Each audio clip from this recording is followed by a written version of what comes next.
শ্রাবণ মাস আসলেই তাল খাওয়ার সবারই ইচ্ছা হয়। এখন আমরাই সেই তালের বড়া বানানোর জন্য পদ্ধতি নিয়েছি। এখন দেখো তালটা সবে চটকাচ্ছি, চটকিয়ে থালা দিয়ে আমরা ঘষে নেব। অনেকে ঝুড়ি দিয়ে ঘষে নেয়, আমরা থালা দিয়ে ঘষে নেব।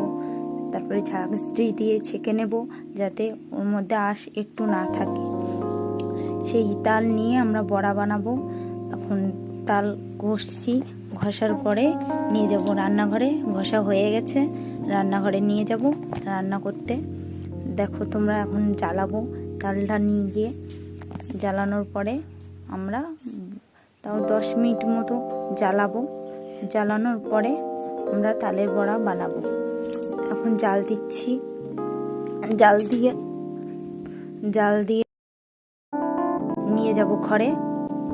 এখন আমার শাশুড়ি জ্বালাচ্ছে, এখানে আমি ছিলাম না।